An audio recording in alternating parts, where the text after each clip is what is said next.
اللہ تعالیٰ نے جہنم کو پیدا کیا اور اس کے 7 دروازے بنائے۔ اس کے دروازے لوہے کے ہوں گے جن پر لعنت کی تہیں جمی ہیں۔ ان کا ظاہر تانبے کا اور باطن شیشے کا ہے۔ اس کی گہرائی میں عذاب اور اس کی اونچائی میں اللہ کی ناراضگی ہے۔ اس کی زمین تانبے، شیشے، لوہے اور شیشے کی ہے۔ اس میں رہنے والوں کے لیے اوپر نیچے دائیں بائیں آگ ہی آگ ہے۔ اس کے طبقات اوپر سے نیچے کی طرف ہیں، اور سب سے نچلا طبقہ منافقوں کے لیے ہے۔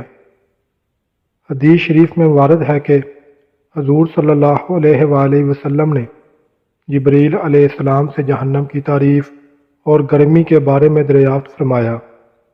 جبریل علیہ السلام نے جواب دیا، اللہ تعالیٰ نے جہنم کو پیدا کیا اور اسے 1000 سال تک دہکایا تو وہ سرخ ہو گیا، پھر 1000 سال دہکایا تو سفید ہو گیا، جب مزید 1000 سال تک دہکایا گیا تو وہ بالکل سیاہ و تاریک ہو گیا۔ اس رب کی قسم جس نے آپ کو نبی برحق بنا کر بھیجا ہے، اگر جہنمیوں کا ایک کپڑا بھی دنیا میں ظاہر ہو جائے تو تمام لوگ فنا ہو جائیں۔ اگر جہنم کے پانی کا ایک ڈول دنیا کے پانیوں میں ملا دیا جائے تو جو بھی چکھے وہ مر جائے گا۔ اور جہنم کی زنجیروں کا ایک ٹکڑا جس کے ہر ٹکڑے کی لمبائی مشرق و مغرب کے طول کے برابر ہے، اگر اسے دنیا کے کسی بڑے سے بڑے پہاڑ پر رکھ دیا جائے تو وہ پگھل جائے گا۔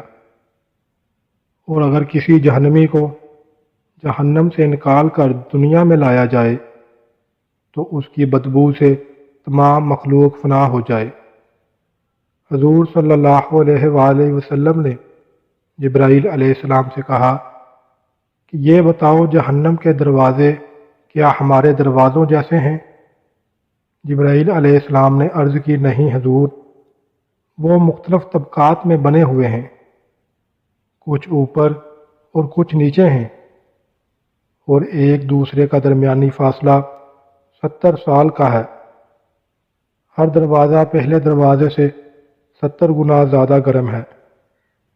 آپ نے ان دروازوں میں رہنے والوں کے متعلق پوچھا تو جبرائیل علیہ السلام نے جواب دیا، سب سے نچلے کا نام حاویہ ہے اور اس میں منافقین ہیں، دوسرے طبق کا نام جہیم ہے اور اس میں مشرق ہیں، تیسرے کا نام سقر ہے اور اس میں صابی ہیں، چوتھے کا نام لظہ ہے اور اس میں ابلیس اور اس کے پیروکار مجوسی ہیں، پانچویں کا نام حطامہ ہے اور اس میں یہود ہیں، چھٹے کا نام سعیر ہے اور اس میں نصارہ ہیں۔ پھر جبرائیل علیہ السلام خاموش ہو گئے۔ آپ صلی اللہ علیہ وآلہ وسلم نے پوچھا، ہے جبرائیل، کیا تم مجھے 7ویں طبقے میں رہنے والوں کے متعلق نہیں بتاؤ گے؟ جبرائیل علیہ السلام نے عرض کی، حضور مت پوچھیے۔ آپ صلی اللہ علیہ وآلہ وسلم نے فرمایا، بتلاؤ تو صحیح۔